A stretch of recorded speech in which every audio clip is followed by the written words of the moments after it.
योगिना, जिस यज्ञ में स्त्रुवा आदि भी ब्रह्म है, हवन किए जाने योग्य द्रव्य भी ब्रह्म है, और ब्रह्म रूप कर्ता के द्वारा ब्रह्म रूप अग्नि में आहुति देना रूप क्रिया भी ब्रह्म है। उस ब्रह्म कर्म में स्थित रहने वाले योगी द्वारा प्राप्त किए जाने वाले योग्य फल भी ब्रह्म है। और फिर भगवान कहते हैं दैवमेवा परे यज्ञम योगिनः पर्युपासते ब्रह्माज्ञाव परे यज्ञम यज्ञेवोपजुह्वति।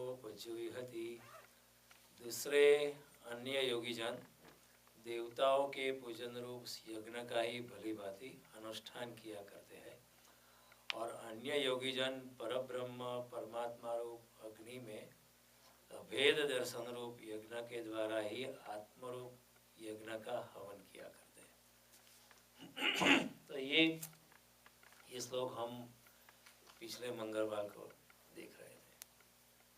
कर्मयोग में डूबा हुआ योगी कर्मयोग की पराकाष्ठा को पहुंच जाता है।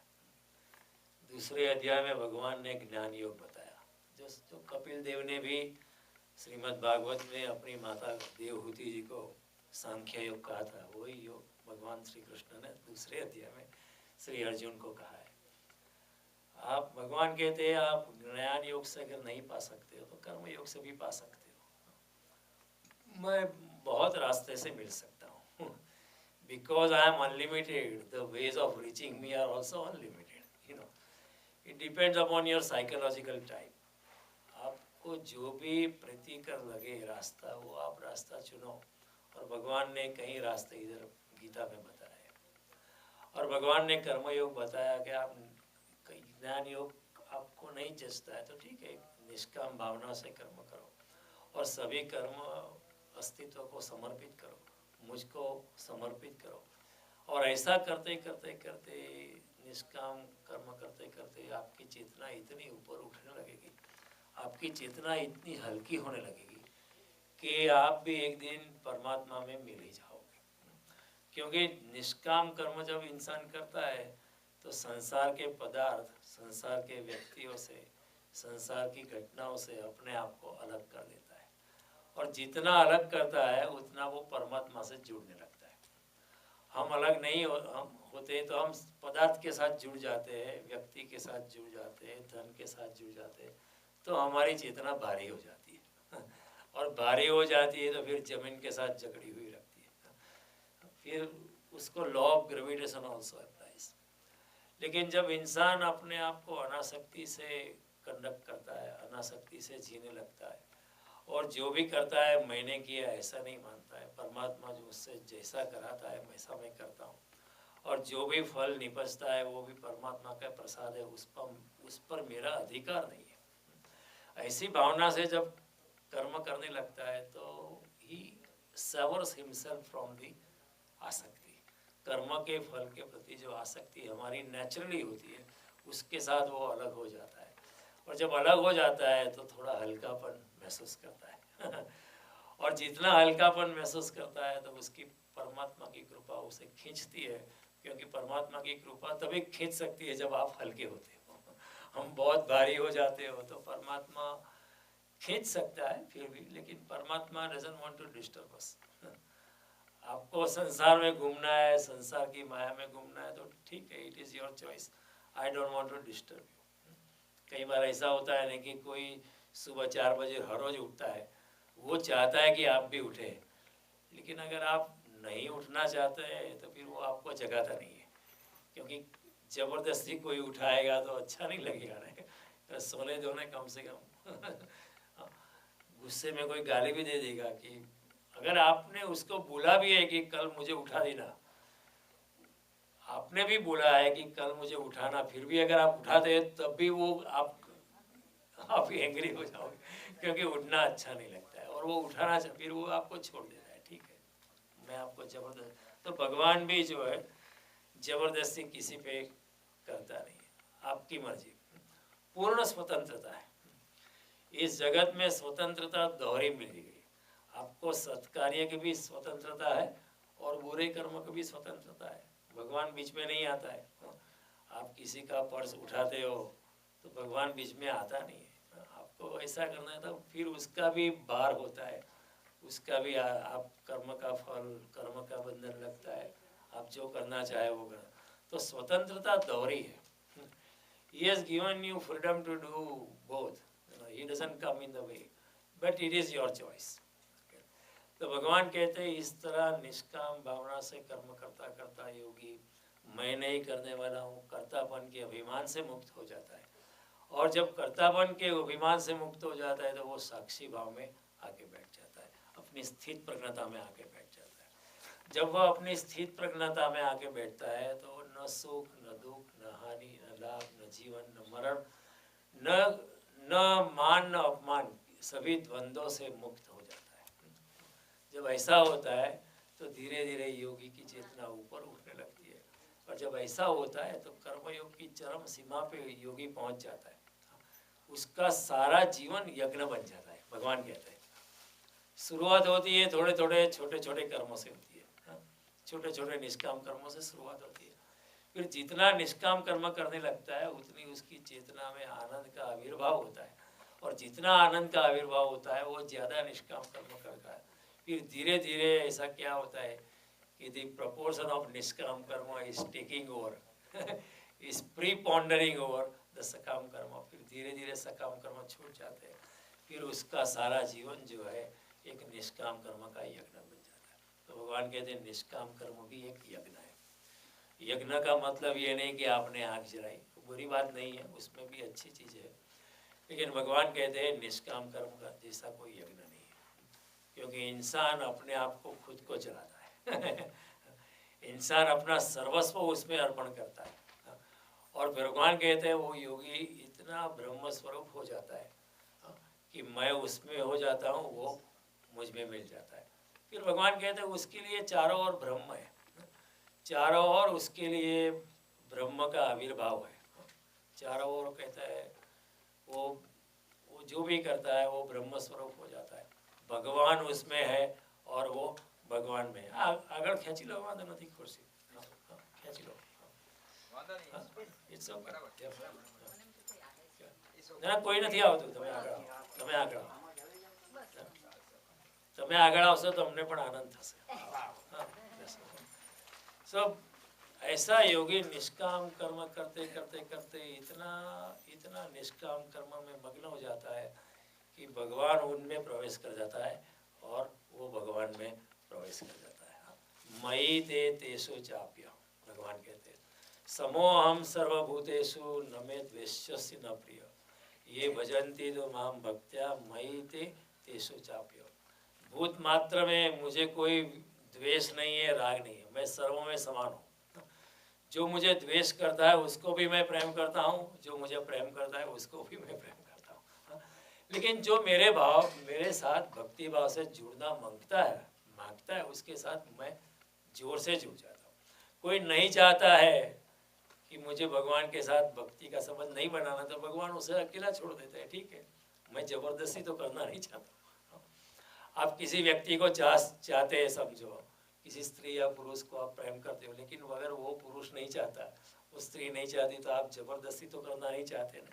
उसी तरह भगवान भी आप पे जबरदस्ती करना नहीं चाहता, वो आपको प्यार करता है, लेकिन आप अलग रास्ता लेना चाहते हैं तो भगवान ठीक है, one day you will come back, जन्मों के बाद आएगा ही, लेकिन अभी आपको मैं छोड़ देता हूँ। तो इसी तरह भगवान कहते हैं कि जो मेरे साथ भक्ति से जुड़ता है मैं भी उसके साथ भक्ति से जुड़ जाता हूँ। तो भक्ति का संबंध जो है एक बड़ा अनूठा संबंध है, और भक्ति का संबंध जो है वो आत्मा का संबंध है। इस जगत में 4 प्रकार के संबंध होते हैं। एक तो पदार्थ से पदार्थ का संबंध होता है, the larger bodies attract the smaller bodies. इस स्पेस में होता है ना, the earth is going around the sun because of the law of gravitation. गुरुत्वाकर्षण के नियम के अनुसार the smaller bodies are going around the bigger bodies. दूसरा होता है एक प्रेम का संबंध होता है, मित्र के बीच प्रेम का संबंध हो सकता है। तीसरा संबंध होता है the male is attracted toward female and female is attracted toward male. स्त्री को पुरुष के प्रति खिंचाव रखता है, पुरुष पुरुष को स्त्री के प्रति खींचा। और एक चौथा संबंध होता है, वो आत्मा और आत्मा का संबंध होता है। गुरु और शिष्य के बीच आत्मा और आत्मा का संबंध होता है, इसलिए वो कभी नहीं टूटता है। अगले जन्म में भी आपका गुरु आपको फिर से मिल जाएगा, या आप उनको ढूंढ लेंगे या वो आपको ढूंढ लेंगे। उसी तरह भक्त और भगवान के बीच में भी वो एक आत्मा और परमात्मा का संबंध है। शिष्य और गुरु के बीच में आत्मा और आत्मा का संबंध है। हालांकि गुरु की आत्मा एक परब्रह्म स्वरूप होते हैं। गुरु, सच्चे गुरु जो होते हैं वो परब्रह्म स्वरूप होते हैं। तो एक परब्रह्म और एक जीव के साथ संबंध होता है। भक्त और भगवान के बीच आत्मा और परमात्मा का संबंध होता है, वो भी कभी टूटता नहीं है, क्योंकि आत्मा तो हमेशा रहता है, परमात्मा भी हमेशा रहता है। स्त्री पुरुष के संबंध तो टेम्पररी होते हैं। इस जगत के जो भी संबंध है वो सभी काम चलाओ संबंध है, क्षणभंगुर है। तो इन संबंध और हमारी जिंदगी संबंधों की जंजाल में चली जाती है। हमारी पूरी जिंदगी जन्म से लेकर आज तक संबंधों की जंजाल में पूरी। आज ये शादी अटेंड करनी है, ये जनेऊ में जाना है, बेबी शावर में जाना है, उसकी बर्थडे पार्टी उसमें जाना ही पड़ेगा, उसके घर में ये आज वास्तु है उसमें जाना पड़ेगा, ये मेरा भतीजा है, ये मेरा चाचा है, उसका तो ये करना ही पड़ेगा। संबंधों के जंजाल में हमारी सारी जिंदगी चली जाती है। और इन संबंधों की बदलियों के पीछे हमारा आत्मस्वरूप, आत्मा का सूर्य जो है खो जाता है, ढक जाता है। तो भगवान इतने ही कहते हैं कि इन संबंधों की बदलियों के पीछे आपकी आत्मा की चेतना कहीं ज्यादा देर ढक न जाए, उसका ख्याल रखना। तुम्हारा आत्मा स्वरूप तो परम चैतन्य स्वरूप है, अब मेरे ही स्वरूप है। ममे वांशो जीवलोके जीवभूत सनातन। इस जगत में सारे जीव मेरा ही अंश है, लेकिन जीव भूल जाता है। जो आत्मा भूल गया है, माया में डूब गया है, उसका नाम है जीव। जो आत्मा माया में अपने सच्चे स्वरूप को भूल जाता है, उसका नाम है जीव। बाकी आत्मा तो चिदानंद स्वरूप है। तो शंकराचार्य कहते हैं, मैं बार बार रिपीट करता हूँ कि चिदानंद रूप शिवोहम शिवोहम अहम निर्विकल्पो निराकार रूप विभुर्व्याप्त सर्वत्र सर्वेन्द्रियाणाम सदा में समत्वम न मुक्ति न बंध चिदानंद रूप। मैं तो, मुझे कोई मुक्ति नहीं है, मुझे कोई बंधन नहीं है, मुझे कोई माता नहीं है, मुझे कोई पिता नहीं है, मुझे कोई बंधु नहीं है, मुझे कोई मित्र नहीं है। न बंधु न मित्र गुरु नैव शिष्य।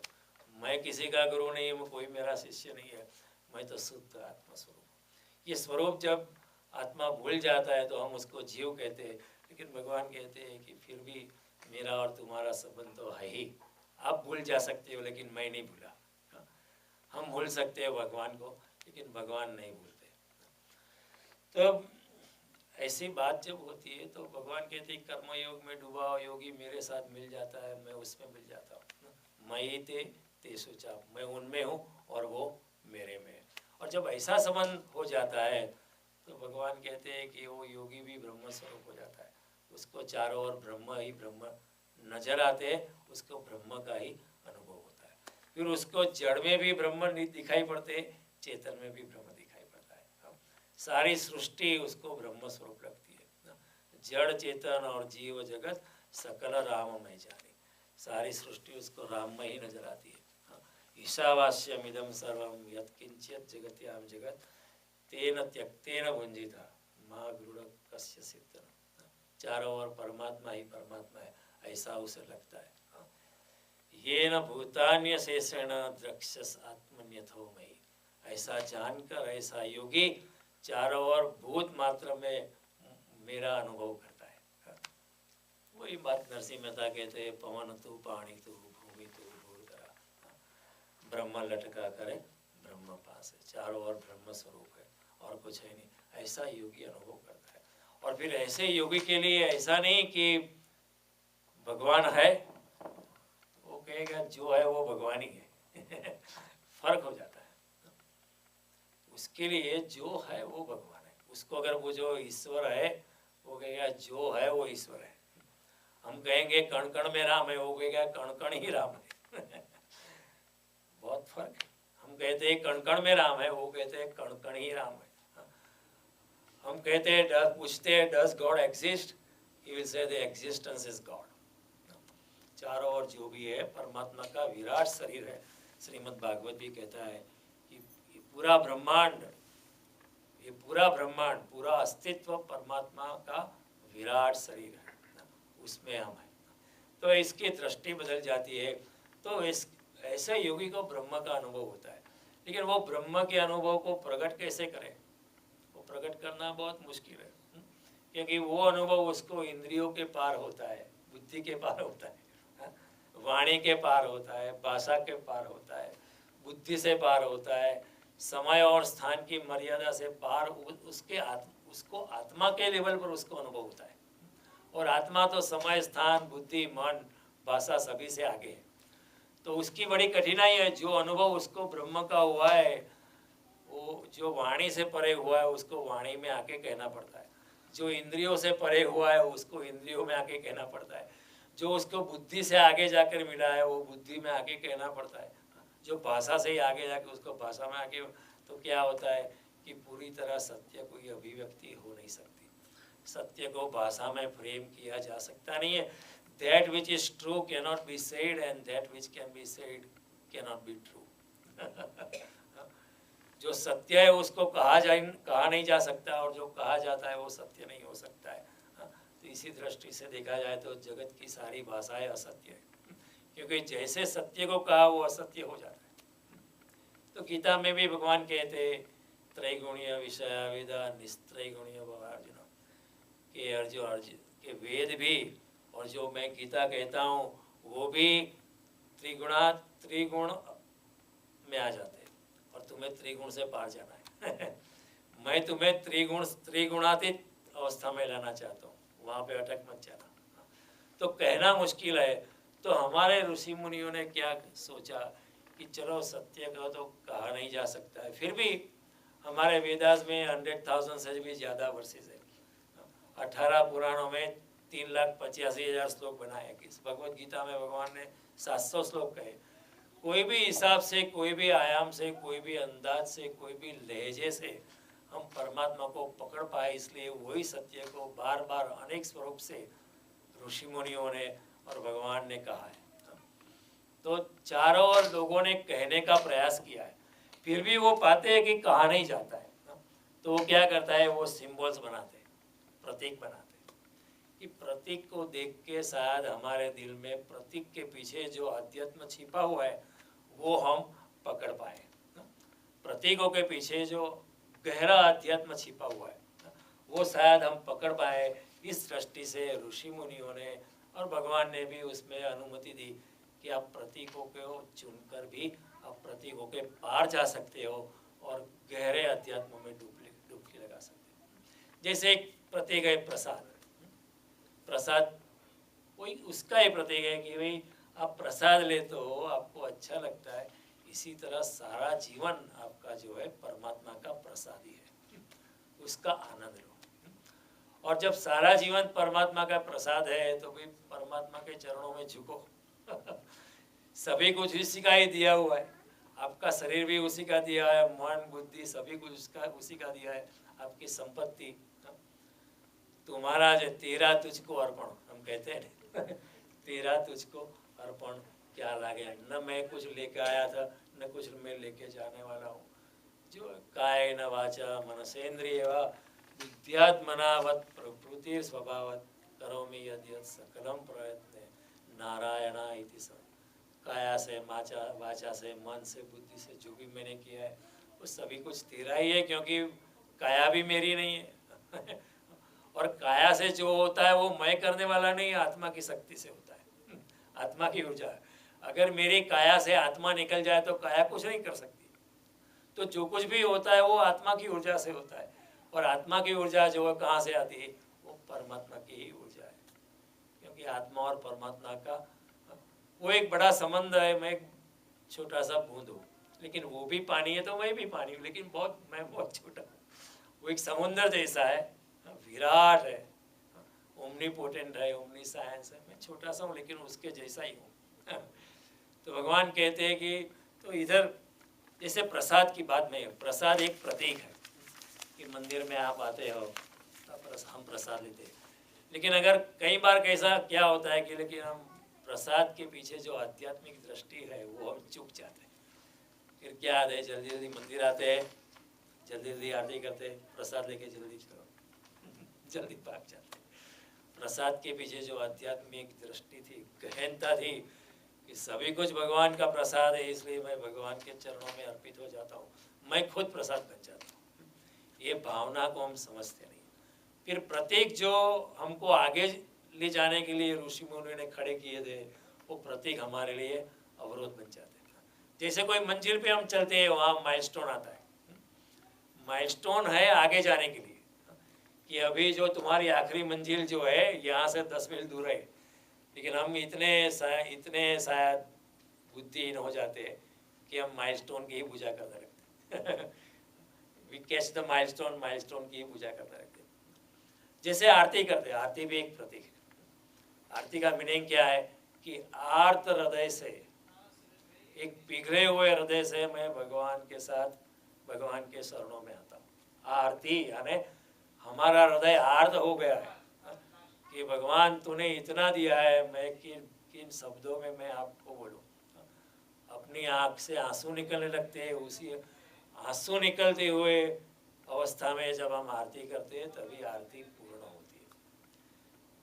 लेकिन हम समझते नहीं, चलो जल्दी, टाइम वक्त बहुत नहीं है, जल्दी करना आरती वक्त करते भी हम करते हुए जल्दी करना, टाइम नहीं। पंडित जी को भी बोलते हैं जल्दी करो, जल्दी करने के लिए हम ज़्यादा दक्षिणा देते हैं लग्न की विधि होती है तो हम पंडित जी को जरा जल्दी करना पंडित जी कहते हैं 2 घंटा विधि करें, लगेगी, हम कहें नहीं आधे घंटे में खत्म करो, ज़्यादा दक्षिणा मिलेगी हम समझते नहीं और प्रत्येक जो हमें अध्यात्म में ले जाने वाला है वो प्रत्येक फिर अभिव्यक्ति की जगह अवरोध हो जाता है। Instead of our transcending beyond the symbols, हम सिंबल को पकड़ लेते हैं, फिर सिंबल की पूजा होती है, फिर हम समझ नहीं पाते क्योंकि हम कभी भी आगे जाने का प्रयास नहीं करते। तो उसी दृष्टि से जो आध्यात्मिक अनुभव, इतना अनुभव योगी का हुआ है, वो अनुभव को व्यक्त करने के लिए ही हमारे ऋषि मुनि ने यज्ञ का एक प्रतीक दिया है, यज्ञ का एक सिंबल दिया है। यज्ञ का मतलब ये नहीं कि सिर्फ आग जलाई, मंत्रोच्चार किया, यज्ञ द्रव्य डाला, घी डाला, गेहूँ डाला, कुछ धुआं निकला, कुछ ज्योति निकली और कुछ प्रसाद ले लिया और 108 बार भगवान के नाम की आहुति दी और हमने एक महाकार्य संपन्न कर दिया, बस हो गया, ये उसका मतलब नहीं है। ठीक, गलत नहीं है, वो भी करना तो ठीक ही है, आपके दिल की भावना अच्छी करती है, आपकी चेतना को थोड़ी सी शुद्धि तो मिल ही जाती है उसमें भी लेकिन ये भावना नहीं है। तो यज्ञ में बहुत प्रतीक हमारे लोगों ने, जैसे माला है, कई लोग माला पहनते, गुरु की माला पहनते हैं, इट इज ओनली इंडिकेटिव कि अब से मैं गुरु की शरणागति में, जो गुरु ब्रह्म को जो गुरु ब्रह्म के साथ बैठा हुआ है, जो गुरु ब्रह्म जैसा हो गया है, उसकी शरण में मैं गया हूँ, ये माला का प्रतीक है कि गुरु की शरण में मैं गया हूँ। उसी तरह अनेक तिलक है, जन्माष्टमी होती है, जन्माष्टमी भी एक प्रतीक है कि आज भगवान कृष्ण का जन्म हुआ था, लेकिन जन्म के पीछे भी एक एसोटेरिक मैसेज है कि भगवान तो जन्म लेते हैं लेकिन भगवान तो अजन्मा है। भगवान जन्म लेते हैं फिर भी भगवान कभी भी जन्म नहीं लेते लेकिन ये हम भूल जाते हैं। हम क्या करते हैं, जन्माष्टमी के दिन 12 बजे अभी कृष्ण जन्म हुआ, अभी जन्म हुआ है, बुरी बात नहीं, अच्छी बात है, भावना से करते हो, प्रेम से करते हो, भक्ति से करते हो, भगवान सभी को क्षमा कर देता है।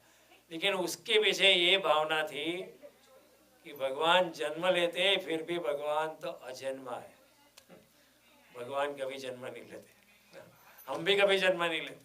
देखो 4थे अध्याय में भगवान ने कहा कि अजोपि सन अव्ययात्मा भूतानाम ईश्वरोपि सन प्रकृतिम स्वामधिष्ठाय संभवामि आत्ममाया। हे अर्जुन, मैं तो अज हूँ, मैं कभी जन्म नहीं लेता हूँ, फिर भी अपने ही योग माया में आश्रय करके मैं फिर भी जन्म लेता हूँ।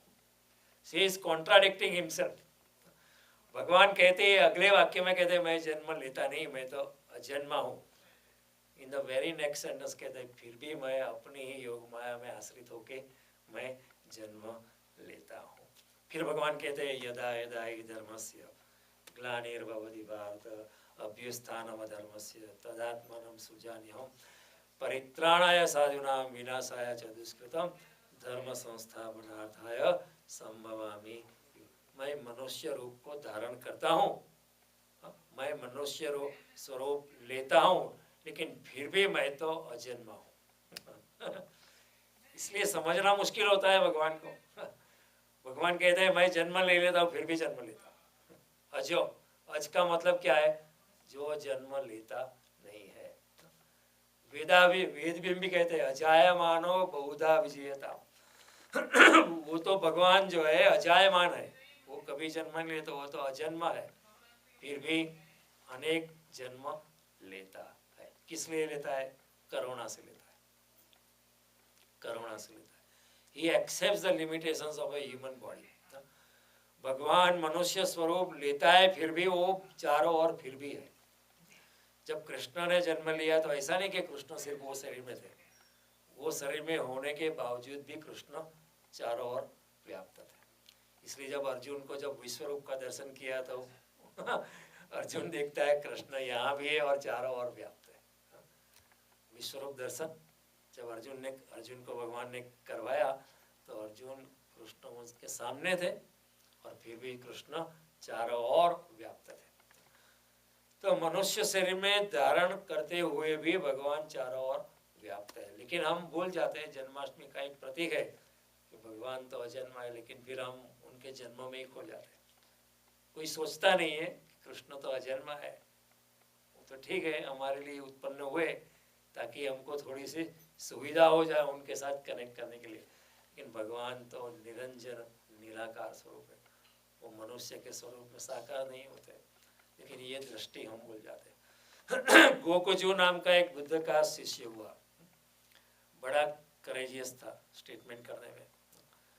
हमारे जमाने में जो साधु लोग हैं वो लोग की इतनी हिम्मत नहीं है, क्योंकि वो शिष्य ज़्यादा कैसे बढ़े उसकी फिक्र में करते हैं। गोकुजू नाम का एक शिष्य, सुबह उसने भगवान बुद्ध के मंदिर में भगवान बुद्ध की पूजा की। सभी लोगों ने देखा भी कि भगवान बुद्ध के मंदिर में भगवान बुद्ध की पूजा करके आया है, और आके उसने कहा कि बुद्ध कभी जन्मे ही नहीं है। सुबह उसको भगवान बुद्ध के मंदिर में जाके बुद्ध भगवान की पूजा करते हुए लोगों ने उसको देखा। फिर वो मंदिर में आया, फिर उसने कहा ये बुद्ध नाम का व्यक्ति कभी हुआ ही नहीं, क्योंकि बुद्ध तो अजन्मा है। बुद्ध कभी जन्म लेते नहीं। बुद्ध नाम की फिनोमिनन यह हुई, लेकिन बुद्ध कभी जन्मे ही नहीं है। फिर लोगों ने समझा ये तो पागल हो गया, बुद्ध का शिष्य है, बुद्ध के मंदिर में बुद्ध की पूजा करता है, फिर भी कहता है बुद्ध जन्मे ही नहीं। फिर दोपहर में वो आया, उसने कहा न केवल बुद्ध जन्मे नहीं है, मैं भी कभी जन्मा ही नहीं हूँ। Thank you. फिर लोगों ने सोचा ये तो मेरे सामने खड़े हैं, ये गोकुजू नाम का शिष्य जो कहता है मैं भी नहीं जन्मा, वो मेरे सामने खड़े फिर भी कहता है मेरे, वो सच में पागल हो गया। फिर शाम को आया, फिर कहा कि न बुद्ध जन्मे थे न मैं जन्मा हूँ, और मैं आपसे ये भी कहना चाहता हूँ कि आप भी कभी जन्मे ही नहीं हो, क्योंकि आप भी आत्मस्वरूप तो अज हो ना। भगवान कृष्ण कहते हैं आत्मा क्या है? अजो नित्य शाश्वत अयम पुराणो न हन्यते हन्यमाने शरीर। हम अगर आत्मस्वरूप है तो हम भी आजन्म है। लेकिन प्रत्येक जब होता है तो उसके पीछे जो आध्यात्मिक दृष्टि है वो हम भूल जाते हैं। उसमें हमारी भी गलती नहीं, क्योंकि कोई समझाने वाला पैदा नहीं हुआ हमारे लिए। सब महाराज होते इधर उधर, वो कहते हैं अभी कृष्ण का जन्म होने वाला है, लेकिन कोई कहता नहीं कि कृष्ण जन्म लेते फिर भी अजन्मा है। इसी तरह यज्ञ का प्रतीक दिया है, लेकिन क्या होता है हम यज्ञ के पीछे जो आध्यात्मिक दृष्टि दी गई है वो हम समझे नहीं है। फिर क्या होता है, अग्नि जलाते हैं, मंत्रोच्चार करते हैं, अग्नि धुआं होता है, ये होता है। फिर हम कहते हैं कि चलो आज हमने बड़ा गायत्री मंत्र 1 लाख गायत्री मंत्र का अनुष्ठान कर दिया, बड़ी खुशी हुई, अच्छी बात है, बुरी बात तो है नहीं, अच्छी बात ही है। फिर हम कहते हैं एक कार्य संपन्न हो गया, लेकिन यज्ञ के पीछे जो आध्यात्मिक दृष्टि थी वो हम चूक जाते हैं। क्योंकि प्रतीकों के पीछे जो ऋषि ने हमें दृष्टि दी है, ऋषि की दृष्टि आर्त दृष्टि है, वो इंद्रियों से परे है, बुद्धि से परे है, समय और स्थान से परे है, वो दृष्टि को हम चूक जाते हैं। तो इसी तरह उन्होंने अग्नि का प्रतीक चुना। क्यों चुना वो मैंने थोड़ा समझाया था अगली बार। मैंने अग्नि इसलिए चुनी कि अग्नि की जो ज्योत है वो ऊर्ध्वगामी है, वो ऊपर उठती है। जब योग हम भी अगर आध्यात्म में आगे प्रगति करने लगते हैं तो हमारी चेतना भी ऊपर उठने लगती है। जैसे अग्नि, पानी जो है नीचे जाता है, वाटर गोज डाउन, लेकिन अग्नि जो है, अग्नि की लपटें, अग्नि की ज्योति जो है वो ऊपर उठती है। तो वो बताने के लिए कि योगी जब अध्यात्म में प्रवेश करने लगता है तो उसकी चेतना भी ऊपर उठने लगती है। अग्नि की ज्योति जैसे ऊपर उठती है उसी तरह जो अध्यात्म मार्ग में चलने लगता है उसकी चेतना भी हल्की हो जाती है। तो जब हल्की हो जाती है वो उसकी चेतना को परमात्मा ऊपर खींचती है, परमात्मा की कृपा उसको ऊपर खींचती है, तो वो अग्नि की ज्योति की तरह उसकी चेतना भी ऊपर उठने लगती है। इसलिए ऋषि मुनियों ने बड़े सोच के, बड़े आर्त दृष्टि से, बड़ी दीर्घ दृष्टि से ऋषि मुनियों ने अग्नि का प्रतीक दिया। फिर अग्नि की ज्योति जो है, अग्नि में क्या होता है, जो अशुद्ध है वो जल जाता है, जो शुद्ध है वो और शुद्ध होके बाहर होता है। सोना और शुद्ध होके बाहर होता है। उसी तरह जब हम आध्यात्मिकता का रास्ता चुनते हैं, भगवान के प्रति हमारी गति होती है, तब हमारे में जो विशुद्धि होती है वो चलने लगती है, और जो शुद्धि होती है वो शुद्ध स्वरूप होकर बाहर आने लगती है। इसलिए भी उन्होंने अग्नि का प्रतीक चुना। फिर अग्नि की ज्योति जो है थोड़ी देर तक ऊपर उठती है, फिर अदृश्य हो जाती है। आपने देखी होगी अग्नि की ज्योति थोड़ी देर तक ऊंचाई लेती है, फिर अदृश्य हो जाती है। उसी तरह अध्यात्म में भी जो योगी अध्यात्म के मार्ग में चल रहा है, थोड़ी देर तक वो होता है, फिर वो इतना अहंकार रहित हो जाता है, वो फिर निर्माल्य हो जाता है, फिर वो शून्य स्वरूप हो जाता है, उसका अहंकार बिल्कुल शून्य हो जाता है। जिस तरह अग्नि की ज्योति उठती है फिर विलीन हो जाती है समस्ती में, उसी तरह योगी जो भक्त जो है, जो अध्यात्म के मार्ग पे जो चलना लगता है, उसकी चेतना भी थोड़ी देर तक दिखाई पड़ती है, फिर वो भी परमात्मा में उसकी ज्योति भी मिल जाती है, वो भी लीन हो जाता है। इसलिए हम कहते हैं ना, जब योगी मरता है तो हम कहते हैं वो ब्रह्मलीन हो गया है, वो ब्रह्म में मिल गया है। एक पानी के बूंद को आप एक पानी की बूंद को उठाओ और बाल्टी में डालो तो वही पानी की बूंद आप निकाल नहीं सकते, क्योंकि अभी वो पानी की बूंद बाल्टी में दूसरे पानी के साथ मर्ज हो गई। You can not extract the same drop of water. लेकिन अग्नि की ज्योति लेकिन फिर भी हम जानते हैं कि पानी का बूंद उसमें गया है, हम जानते कि वो बूंद अभी भी उसमें है, लेकिन उसको वही बूंद को निकाल नहीं सकते, क्योंकि वही बूंद जो है पानी में मिल गया है। We can not take out the same drop. लेकिन फिर भी हम जानते हैं, इट इज कंसीवेबल, वो हमारी कल्पना में है कि वो पानी का बूंद जो है वो पानी की बाल्टी में ही है, कहीं और नहीं गया है। लेकिन अग्नि की ज्योति जब विलीन हो जाती है तो उसको तो हम, it is not even conceivable कि वो कहाँ गई। It goes to a point of no return, it goes to a point of no return. तो उसी तरह अध्यात्म में जो उठता है उसकी चेतना सारे ब्रह्म में लीन हो जाती है। It goes to a point of no return. भगवान कहते हैं जो योगी मुझको प्राप्त होता है वो फिर से इस जगत में आता नहीं है। तद गत्वा न निवर्तन्ते, यद गत्वा न निवर्तन्ते तद धाम परमम मम। एक बार आप मुझे प्राप्त कर लेते हो तो फिर से आपकी इस पृथ्वी पे आपको आना नहीं होता है। ऐसे धाम में आपको जाना है जहाँ से वापस फिर पुनर्जन्म नहीं होता है, फिर ये जन्म मृत्यु का जो चक्कर चलता है वो चक्कर से हम मुक्त हो जाते हैं। आ ब्रह्म भुवनात् लोका पुनरावर्तिनो अर्जुन, 14 लोक में जितने भी लोग हैं, जहाँ भी आपका जन्म होता है, ऋषि लोक है, मर लोक है, देवलोक है, गंधर्व के या यक्ष के जरिए आपका जन्म, आपको फिर से आना पड़ता है, पुनर्जन्म होता ही है।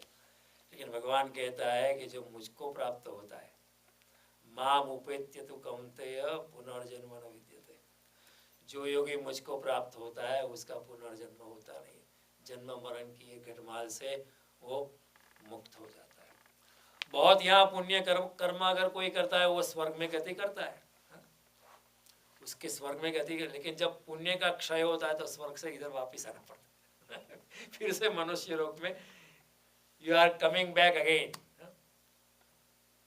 ते तम भुक्त्वा स्वर्गलोकम विशालम क्षीणे पुण्य मर्त्य लोकम विशन्ति एवं त्रयी धर्म मनोपम प्रपन्ना गतागतम काम कामा लभन्ते। बहुत पुण्यशाली, बहुत कई लोग बहुत पुण्य करते हैं इसलिए कि स्वर्ग में स्थान मिले, भगवान देते हैं, उसमें वो कानून है उसका भी, उसमें भी लॉ ऑफ कर्म अप्लाइज। अच्छे कर्म करते हो तो अच्छी गति होती है, लेकिन उसमें भी अगर कामना होती है स्वर्ग मिलेगा तो वो निष्काम कर्म नहीं है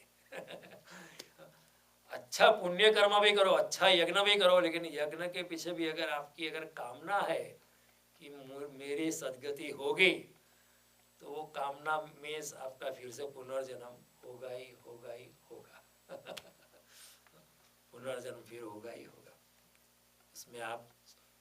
इसलिए भगवान के निष्काम कर्म का यज्ञ सबसे श्रेष्ठ है, क्योंकि निष्काम कर्म करते करते करते वो योगी ब्रह्म स्वरूप हो जाता है, फिर से उसका जन्म होता नहीं है।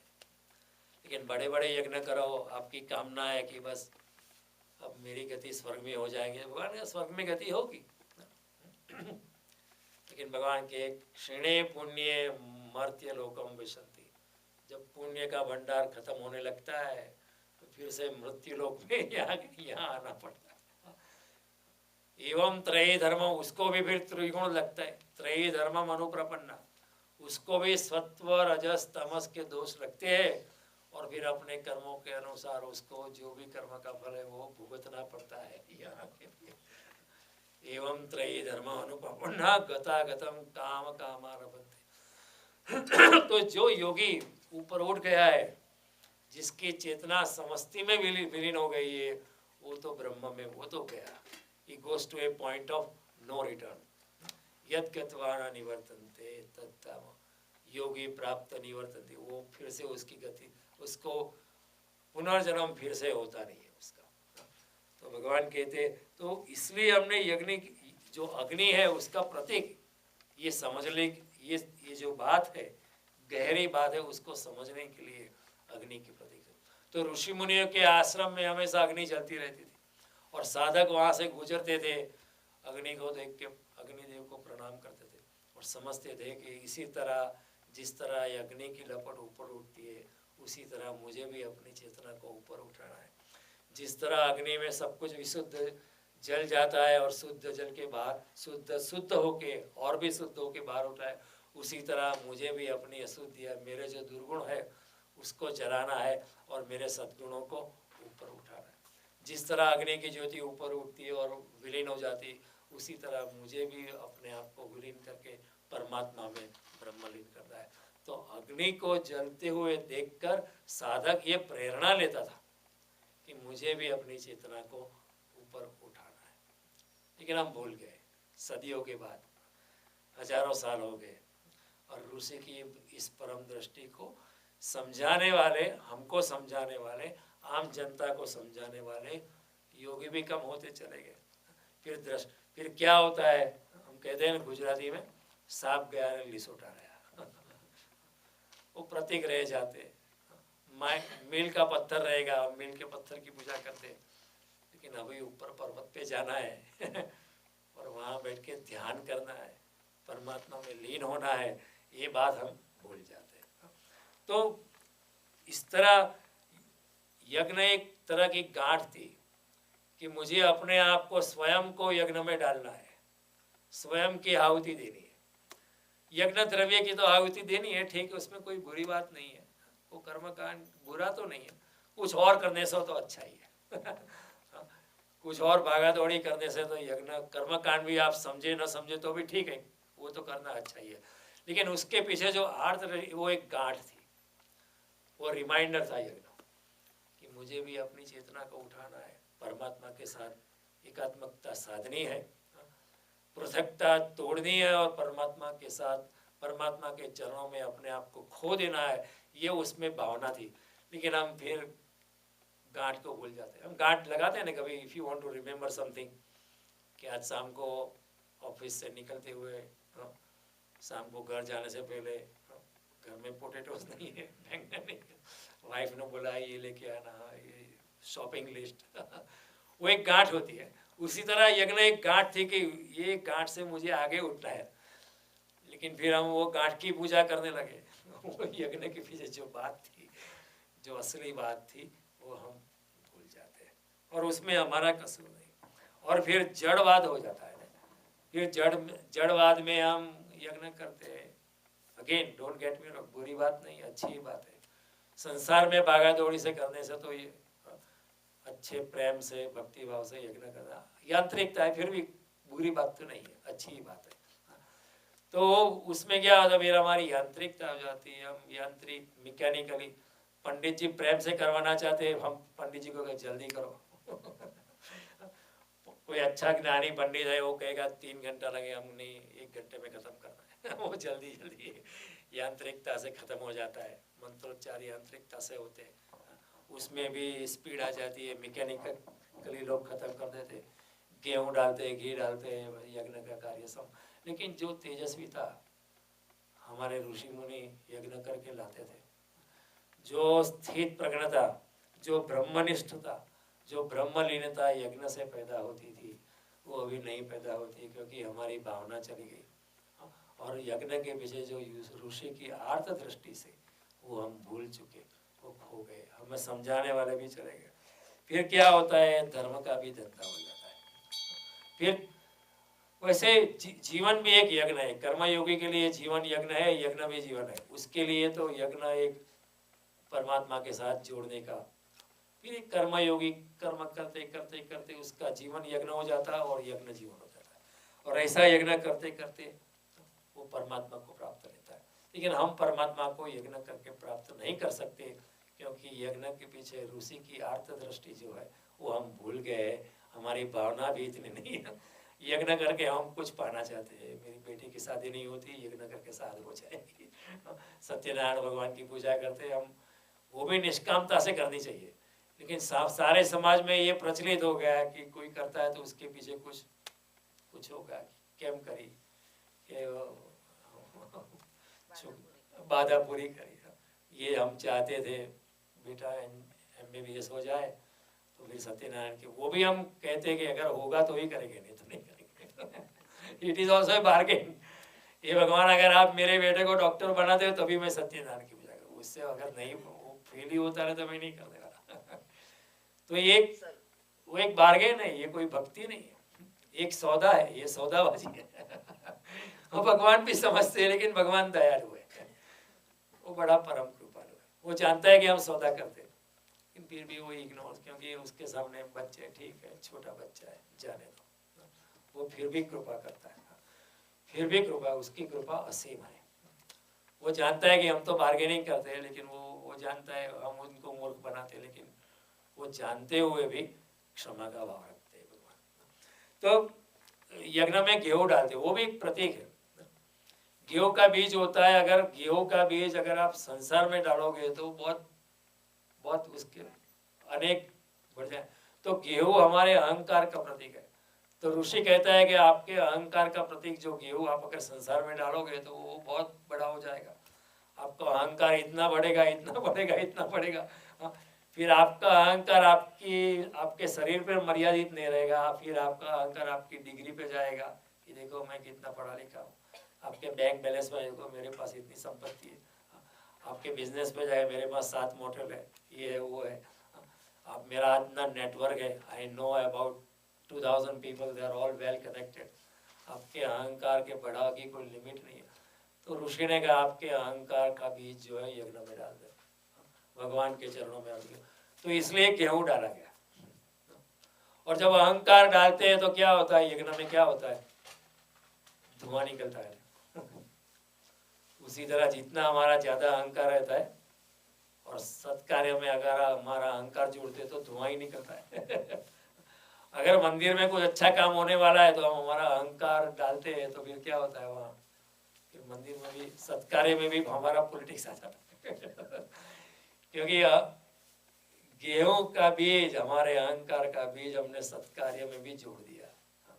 अरे हमने इतना किया, अब हमको कोई पोजीशन नहीं देते हो, कम से कम मुझे सेक्रेटरी तो बनाना चाहिए। लेकिन भगवान कहते हैं निष्कामता से करना है, तो फिर कोई बनाए तो भी आप नहीं नहीं मुझे कुछ नहीं करना, मुझे करने दो काम, काम करने में ही आनंद है बस, मुझे कोई पोजीशन नहीं चाहिए। आप पोजीशन दोगे तो भी काम करूंगा, नहीं दोगे तो भी काम करूंगा। कई लोग कहते हैं आप उनको मुझे, आप अगले साल तो आप बहुत काम करते हो तो ये साल क्यों नहीं करते? अगले साल क्या है कि मैं प्रेसिडेंट था, अभी नहीं हूँ तो अभी काम करने की जरूरत नहीं है। तो काम करने की भी हमारी कंडीशन होती है, कोई पोजीशन कोई देगा तो ही काम करूंगा, नहीं तो कोई कहीं काम नहीं करता।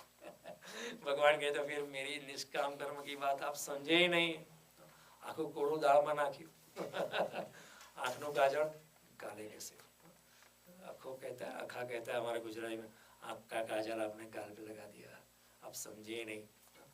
और वो समझी नहीं खामोशी क्या चीज है। तो ये गेहूं की बात भी हम समझते नहीं है। फिर यज्ञ में घी भी डाला, वो भी एक प्रतीक है। घी जो है, घी क्यों डाला गया? देखो गेहूं डालने से धुआं पैदा होता है, क्योंकि गेहूं हमारा अहंकार का प्रतीक है। घी डालने से धुआं नहीं निकलता है, ऊपर से आपको सुवास मिलती है। घी डालने से हमें सुवास मिलती है। तो घी जो है इस जगत में भलाई का प्रतीक है। घी जो है इस जगत में सत्कार्य का प्रतीक है। घी जो है इस जगत में निष्काम कर्म का प्रतीक है। कोई निष्काम ढंग से कार्य करेगा तो उससे कोई खटपट होती नहीं है। आप शांति से आ जाओ कोई दिन संडे को, या मंदिर में टॉयलेट क्लीन करके चले जाओ, तो उसकी कोई next user will be toilet clean है, किसने कोई अच्छा काम किया। तो टॉयलेट आपने क्लीन किया तो उसकी भी सत्कार्य की सुवास भी चारों ओर फैलने लगती है। आप शांति से आओ मंदिर में, आप कुछ काम करके चले जाओ, हाँ, भगवान की मूर्ति के लिए कुछ अच्छे वस्त्र लेके आओ, हाँ, कॉस्ट्यूम, हाँ, भगवान नवागा ले आओ, तो कोई दर्शन करने को आएगा तो उसको अच्छा लगेगा, तो वो बोलेगा, तो आप भी एक सुवास छोड़ते हो। सत्कार्य की सुवास हो, घी डालने से सुवास पैदा होती है, धुआं पैदा नहीं होता है।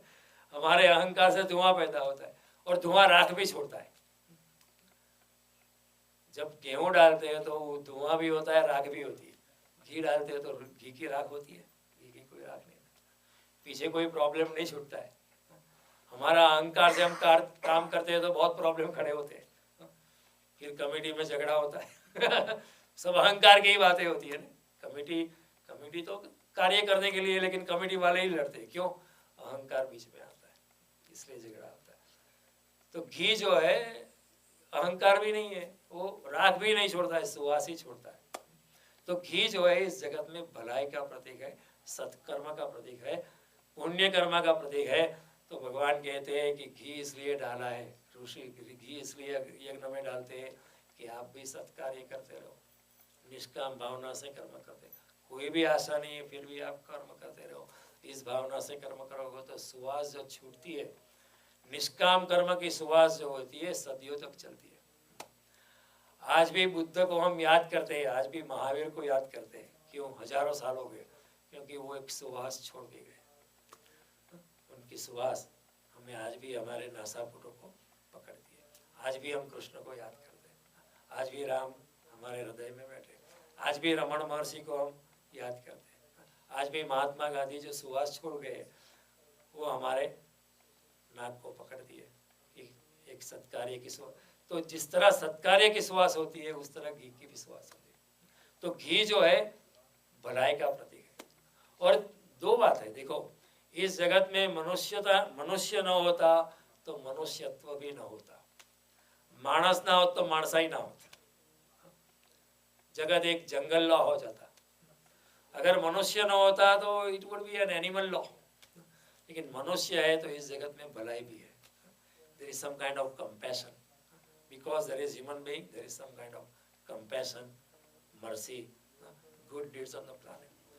इंसान न होता तो इंसानियत न होती, मनुष्य न होता तो मनुष्यत्व न होता, मनुष्य न होता तो सत्कार्य न होता. इस तरह मनुष्य न होता तो घी भी न होता. देखो, मनुष्य न होता तो दूध हो सकता था, फल हो सकता था, लेकिन मनुष्य न होता तो घी पैदा नहीं होता. दूध होता लेकिन घी से दूध निकालने वाला मनुष्य ही निकाल सकता है ना, क्योंकि उसकी प्रक्रिया है, उसका प्रोसेस है. अब घी, दूध को चर्न करो तो उसमें से घी निकलता. तो मनुष्य न होता तो कौन चर्न करेगा, वरुण कौन बनाता, मनुष्य न होता. अगर मनुष्य न होता तो कौन दूध को चर्न, तो मनुष्य न होता तो घी भी पैदा न होता, मनुष्य न होता तो सत्कर्म भी न होता इस जगत. इसलिए घी का प्रतीक क्या कहता है, भलाई का प्रतीक, सत्कार्य का प्रतीक. और घी भलाई घी सुवास छोड़ता है, उसी तरह मनुष्य का निष्काम कर्म भी. तो घी कहता है कि आप निष्काम कर्म करते रहो, लोगों की भलाई के लिए कर्म करते रहो. आपके पास जो है उसमें से कुछ थोड़ा देते रहो. बहुत ज़्यादा पैसा है तो लोगों के लिए कुछ काम करो. आपके पास कुछ स्किल है, if you are a good electrical engineer, तो use that skill for people, help people. अगर आप कुछ जानते हैं तो लोगों को बताओ. अगर आपको पता है कि किस तरह वाटरमेलन को काटना, if you have better technique तो put it on the YouTube so other people can use it. कई लोग ऐसे पकड़ के बैठते हैं. अब उसको पूछे ये आइटम आपने, ये बटा का पाव आप कैसे बना, बहुत अच्छा बना, वो आप रेसिपी देना, वो देगा ही नहीं. वो कहेगी आप मैं फ़ोन करना कल आप फ़ोन करेंगे, वो बोलेंगे नहीं बात ही बदल देगी. धीरे कॉर्नर. और कई लोग ऐसे हैं, आपको चाहिए ना, अरे मैं आपको देता हूँ, ये लो ये दे लो. तो इस तरह जगत में भलाई का काम करते रहो.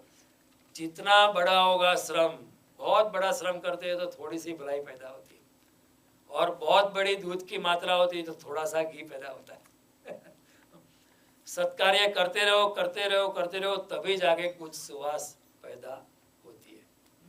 एक छोटा सा एक दिन सत्कार्य साल में एक बार करने से कुछ सुवास नहीं होती है. पूरी जिंदगी कोई सत्कार्य करता है, कोई रविशंकर रावल मूक सेवक, कोई विनोबाजी, कोई गांधी, सारी जिंदगी सेवा करते हैं, सारी जिंदगी सत्कार्य करते हैं, तो फिर बहुत बड़ी सुवास होती है. इतनी सुवास उठती है जो जन्मों जन्म सदियों तक चलती है.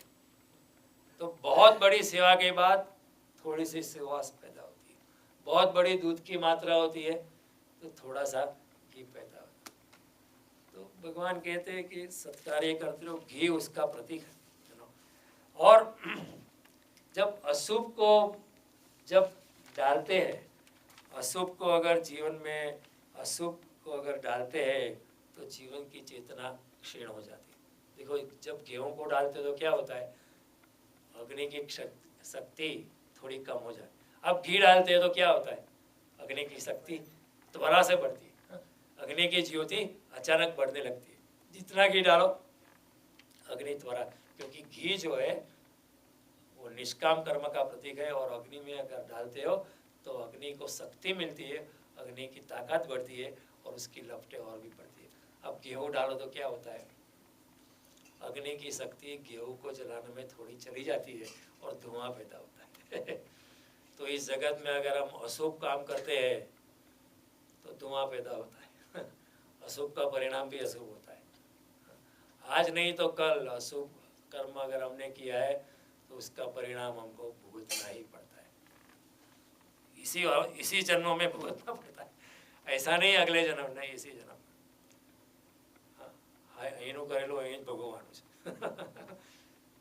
उसमें कोई छुटकारा. अगर इधर बुरा कर्म किया है आज नहीं तो कल, क्या खूब सौदा नकद है, इस हाथ ले उस हाथ दे. इसे कैश ट्रांजैक्शन.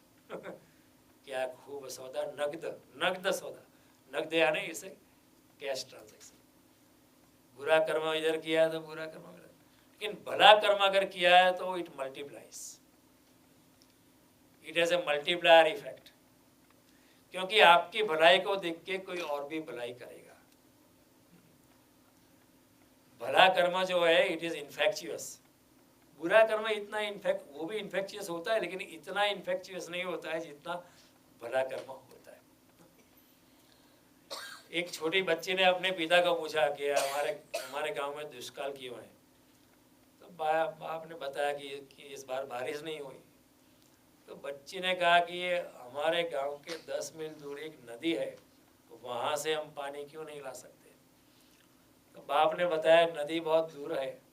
तो बेटी ने कहा कि हम एक नहर क्यों नहीं बना सकते। कि बाप ने कहा वो तो बहुत काम है, 10 मील की नहर कौन बनाएगा, और गांव में इतनी शक्ति नहीं है बनाने की, इतना साधन नहीं है। तो दूसरे दिन बच्ची जो थी दूसरे बच्चों के साथ खेल रही थी, तो उसने घर से जाके एक वो जो त्रिकम होती है ना वो लाके उसने खोदना चालू किया।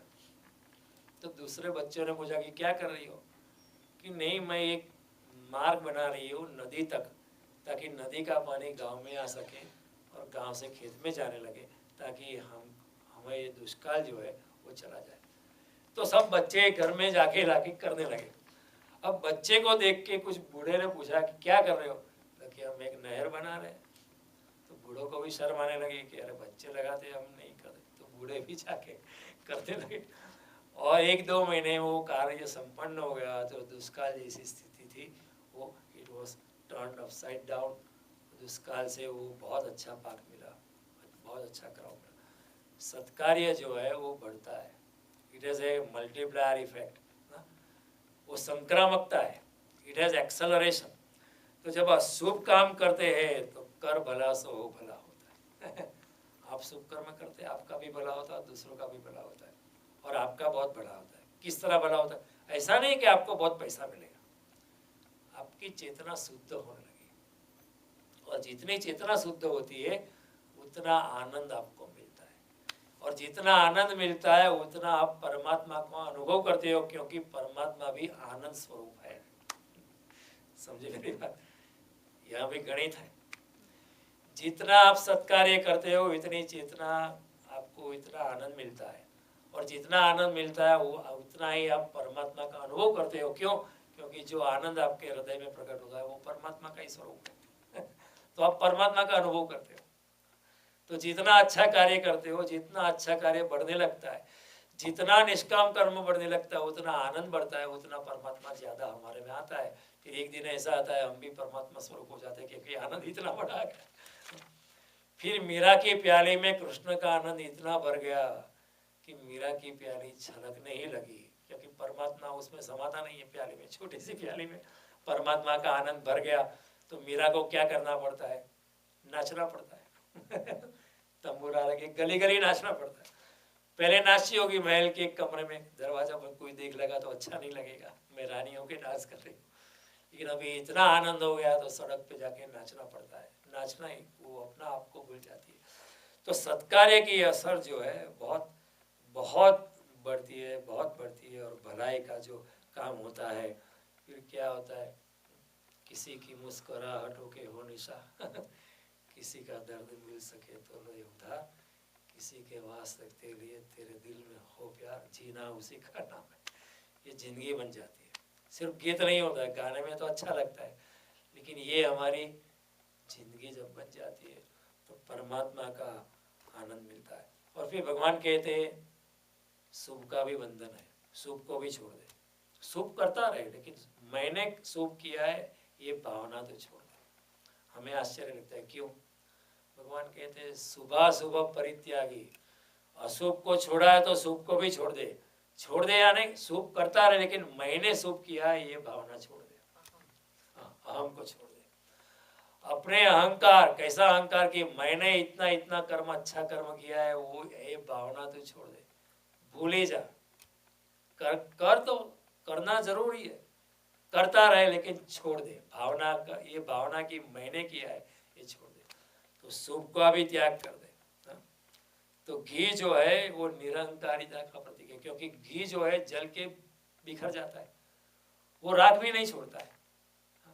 साफ गाना लिसोड़ा જ રહે એવું રહેતું નથી ઘીમાં. Ghee does not leave anything as a reminder, वो जल जाता है, सुवास छोड़ के चला जाता है। तो भगवान कहते हैं तू भी ऐसा कर, घी की तरह। घी भलाई का प्रतीक है और निरहंकारिता का भी प्रतीक है। जरा भी कहीं कुछ लोग काम करते हैं, अच्छा काम करते हैं, लेकिन इतनी क्रेडिट लेते हैं, उसमें से ही झगड़ा होता है। फिर खींचाता नहीं चलती है, अरे तू क्या है, तेरे से भी ज्यादा हमने किया है, फिर वो चलता है। काम तो अच्छा किया है, लेकिन क्रेडिट लेने में अहंकार, फिर उसमें भी अहंकार टक्कर देता है। भगवान कहते हैं शुभ करता रहे, लेकिन शुभ मैंने किया ये भावना, शुभाशुभ परित्यागी, न बंधुर न मित्र गुरु न शिष्य, न मोक्षम न बंधन, मोक्ष के साथ भी अटैचमेंट नहीं है, और बंधन के साथ भी अटैचमेंट नहीं। शंकराचार्य के मैं मोक्ष भी नहीं चाहता और न मैं बंधन चाहता हूँ, क्योंकि मैं तो शुद्ध आत्म स्वरूप हूँ। तो मोक्ष से भी मुक्ति और बंधन से भी मुक्ति, ये कृष्ण की बात बड़ी चरम सीमा को लेके जाती है। तो इस तरह भगवान कहते हैं इसको भी छोड़, इसको भी छोड़, इसको भी छोड़, अपने आप को परमात्मा के चरणों में विलीन कर दे। अपने आप को पूर्णतया मन मना भव, मन मना भव, मद भक्तो भव, मद याजी माम नमस्कार। तस्मात् असक्तम सततम कार्यम कर्म करोति यः, असक्तो ही आचरण कर्म परम आपनोति पुरुष। इस तरह निष्काम कार्य करते करते करते इंसान परम को प्राप्त कर लेगा, परम आपनोति पुरुष। इस तरह इंसान निष्काम भावना से करते करते करते, तो भगवान कहते हैं कि बहुत बहुत बड़ी। और जो साधु होता है वो अपने आप को निष्काम कर्म में द्रव्य बनाकर जला डालता है। साधु जो होता है, सच्चा साधु जो होता है, वो एक जलता हुआ यज्ञ द्रव्य है। लेकिन संत जो है उससे आगे है। संत जो है वो यज्ञ द्रव्य नहीं, वो जला हुआ यज्ञ द्रव्य जो सुगंधी देता है। साधु और संत में इतना फर्क है। संत जो ऐसा है जो भगवान के पास ही बैठ गया है, भगवान स्वरूप हो गया है, ब्रह्म स्वरूप हो गया है। साधु जो है अभी भी वो संत होने की यात्रा पे है। साधु जलता हुआ द्रव्य है, संत जो है जला हुआ शेष घी है। वो संत से सुवास ही निकलती है।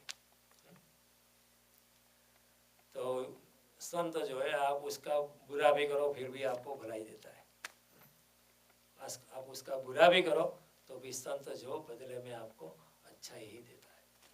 साधु कोई बार क्रोधित हो जाता है, परशुराम जैसा हो जाता है, मारने को आ जाएगा, श्राप दे देगा। लेकिन संत की अवस्था अलग होती है, आप उसको द्वेष करो फिर भी वो आपको प्यार करता है। तरुवर सरोवर और संत जन, और चौथा वर्षे में परमार्थ के कारण चारों दरिया दे। आप वृक्ष पे पत्थर मारो तो भी फल देता है।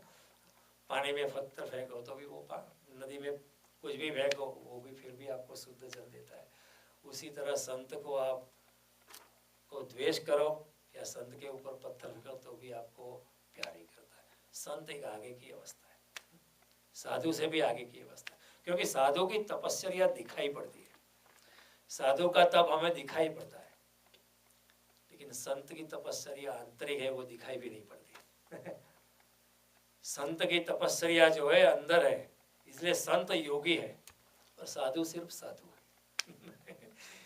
इसलिए भगवान कहते हैं तपस्वी भ्यो अधिको योगी, ज्ञानी भ्यो भी मतोधिक, कर्मे भ्यो अधिको योगी, तस्मात् योगी भवार्जुन। भगवान कहते हैं तपस्वी तो ठीक है, अच्छी बात है, बुरी बात नहीं है। ज्ञानी ठीक है, कर्मयोगी ठीक है, अर्जुन तुम्हें तो योगी बनना है। आपकी तपस्या बाहर दिखाई भी नहीं दे, ऐसा ट्रांसपेरेंट हो जाना है, लोग आपको देख भी नहीं पाए। शांति से मौन में आके काम किया, चला गया, किसी को बोलना नहीं, कहना नहीं है, खुद भी भूल जाता है कि मैंने किया है। कम से कम हम अपने फैमिली को तो कहते हैं कि हमने किया है। लेकिन ऐसा इंसान फैमिली को भी किसी को कहता नहीं, he does not even talk about it कि मैंने अच्छा काम किया। तो इस तरह शुभ अशुभ से हुआ ऐसा व्यक्ति के लिए जीवन जो है एक यज्ञ हो जाता है बात। तो यज्ञ जो है एक प्रतीक था ये सब बातों को बताने के लिए कि तुम्हें तो ऊपर उठना है। लेकिन क्या होता है, ऋषि ऊपर से यज्ञ का प्रतीक देता है, दिव्य लोक से, हम उसे पृथ्वी लोक से नीचे से पकड़ते हैं। ऋषि ऊपर से देता है, हम नीचे से पकड़ते हैं। ऋषि दिव्यता से देता है, हम अपने अहंकार से पकड़ते हैं। ऋषि जब प्रतीक देता है प्रसाद का, आरती का, माला का, तो वो ऊपर से देता है, दिव्यता से देता है। लेकिन अब जब प्रसाद को पकड़ते हैं, आरती को पकड़ते हैं, माला को पकड़ते हैं, यज्ञ को पकड़ते हैं, हम नीचे से पकड़ते हैं, हम अपने अहंकार से पकड़ते हैं। तो फिर सारी बात जो है व्यर्थ हो जाती है। और यज्ञ की जो ऊर्ध्व चेतस होने की जो प्रतीक थी, जो उसमें प्रेरणा हमें लेनी थी, वो हम चूक जाते हैं। यज्ञ को देखकर हमारी चेतना को भी ऊर्ध्व चेतस करनी है, ऊपर उठानी है। ये जो बात है, ये मौलिक जो चीज है, हम भूल जाते हैं। फिर हम अग्नि को ही पकड़ देते हैं, अग्नि की पूजा करते हैं, सारी बात कुछ और ही हो जाती है। तो सदियों तक फिर क्या होता है कि फिर जो यज्ञ होते हैं, it is just a metaphor, it is a dead symbol. Whatever we have is a dead thing. वो मरा हुआ मेटाफॉर है। सड़ी गई, सब सड़ा हुआ है। लेकिन क्या करें, हमारा भी कोई दोष नहीं है। फिर ऐसे यज्ञ का कोई अगर कोई आत्मज्ञानी व्यक्ति, स्थित प्रज्ञ इंसान ऐसे यज्ञ का अगर विरोध करे, तो हमें लगता है ये धर्म के विरुद्ध है। क्योंकि गीता में भगवान कृष्ण यज्ञ की बात करते हैं, वेदों में यज्ञ की बात करते हैं, यज्ञ का विरोध करता है। लेकिन जो यज्ञ की बात वो करता है, वो और यज्ञ की बात जो हम समझते हैं, उसमें आसमान जमीन का फर्क है। तो जो हम यज्ञ करते हैं उसका वो विरोध करता है, जो यज्ञ वो समझता है उसका विरोध नहीं करता है, क्योंकि उसके पास तो अच्छी दृष्टि है। तो अगर कृष्ण भी अगर वापस लौट जाए तो वो भी हमारे पे हंसेंगे, वो कहेंगे मैंने यज्ञ की बात की तो ऐसा यज्ञ की बात नहीं की थी। मैं किसी और यज्ञ की बात करता था, आपने कुछ और पकड़ लिया है।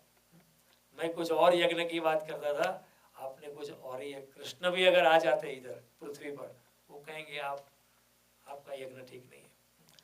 तो संत की हालत थोड़ी पतली होती है, क्योंकि संत जो है यज्ञ को पार ले जाने, यज्ञ के प्रतीक के पीछे जो पार ले जाने वाली दीर्घ दृष्टि है, उसके बारे में उसको पता है, जो हमको पता नहीं है। हमारा यज्ञ केवल मैकेनिक हो जाता है। फिर वो कभी संत वो यज्ञ की प्रशंसा करता है, लेकिन हम जो यज्ञ करते हैं उसका वो विरोध करता है। तो हम कंफ्यूज होते हैं कि कभी ये प्रशंसा करता है, कभी विरोध करता है, is he out of his mind और व्हाट।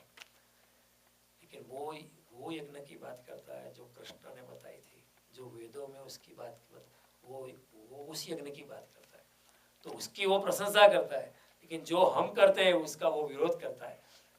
तो हमको लगता है कि वो धर्म के विरुद्ध बात करता है। तो ऐसे योगी को हम समझ नहीं पाते। और कई आत्मज्ञानी योगी हुए जो सच्ची बात करते हैं, लेकिन हम समझ नहीं पाते। तो हम आत्मज्ञानी योगी का, संत लोगों का हम विरोध ही करते हैं।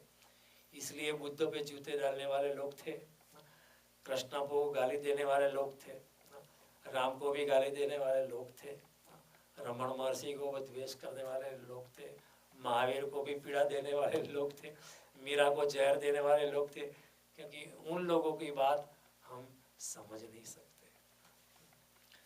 जब मीरा ने कहा प्रसाद में मांसाहार नहीं होना चाहिए, तो उस जमाने में मांसाहार तो पंडित करते थे और भगवान को अर्पण भी करते थे, बकरी को काट के भगवान को अर्पण। मीरा ने विरोध किया तो पंडितों ने कहा तू धर्म की विरोधी है, तू ही दुश्मन है, तू ही शैतान है। तो फिर मीरा को जहर देने की ट्रिक बनानी पड़ती है राजा को भी, कि उसको जहर डाल कर देखिए मार ही डालो, मारना ही ठीक। सोक्रेटिस को जहर दिया, मंसूर को मार दिया।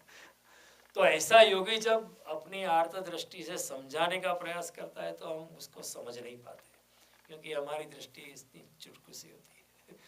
उसकी दृष्टि अलौकिक होती है, हमारी दृष्टि लौकिक होती है।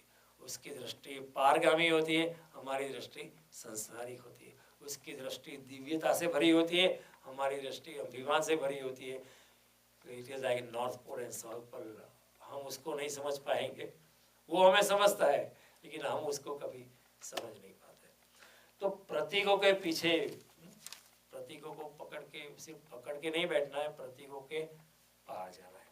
अगली बार जब आरती करो तो आर्त हृदय से आरती करो, आंख में अश्रुधारा से, भगवान के प्रति अनन्य प्रेम से। चैतन्य महाप्रभु जैसा इतना बड़ा योगी कहता है कि कब मेरी आंख में भगवान का नाम सुन के अश्रुधार बहने लगेगी, तभी मेरी भक्ति सच कहलाती है। लेकिन हम तो औपचारिकता से कर लेते हैं। अगली बार जब प्रसाद लो तो ऐसा समझना सारा जीवन भगवान का प्रसाद है। तो दिस इज टोकन। प्रसाद खा के हमें अच्छा लगता है, क्योंकि प्रसाद अच्छा ही होता है ना वो हमें अच्छा लगता है, लेकिन जो भी जीवन भगवान ने दिया है वो भी भगवान का ही स्वरूप है, वो भी भगवान का प्रसाद है। ऐसी दृष्टि से अगर हम जीने लगे तो फिर प्रसाद का महत्व हम समझ सकते हैं। तो आरती के पीछे अर्थ दृष्टि है, प्रसाद के पीछे अर्थ दृष्टि है, माला के पीछे अर्थ दृष्टि है, कृष्ण जन्म के पीछे ये दृष्टि है कि भगवान तो जन्मते नहीं, फिर भी हमारे हमको सच्चे रास्ते पे ले जाने के लिए मनुष्य अवतार फिर भी भगवान करुणा से लेते हैं। भगवान को अवतार लेने की जरूरत नहीं लेकिन करुणा से भगवान अवतार लेते हैं ताकि वो हमारा हाथ थाम पाए। तो जब जन्माष्टमी अगली बार आए तो आप ऐसा समझ, भगवान तो जन्म लेते नहीं भगवान कहाँ जन्म लेते, वो तो अजन्मा है, मैं भी अजन्मा हूँ जैसे वो गोकुल ने कहा था, बुद्ध कभी जन्मे नहीं ये इंसान कभी जन्मा नहीं, मैं भी कभी जन्मा नहीं और आप भी कभी जन्मे नहीं ये बड़ी बात है, बड़ी समझ। वो ही वॉज 100% राइट, लेकिन बुद्ध के शिष्य ही उसको नहीं समझ पाए। बुद्ध के एडवांस भिक्षुक भी वो गोकुजू को समझ नहीं पाए।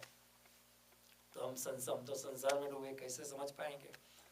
समझ पाएंगे अगर गीता को प्रेम से समझोगे, तब श्रीमद् भागवत को प्रेम से और भक्ति के समझोगे तो सब कुछ समझ में आएगा। तो आपने इतने शांति से सुना, मैं आपसे अनुग्रहित हूँ। अगले मंगलवार को फिर से मिलेंगे और भगवत गीता की यात्रा हम आगे बढ़ाएंगे।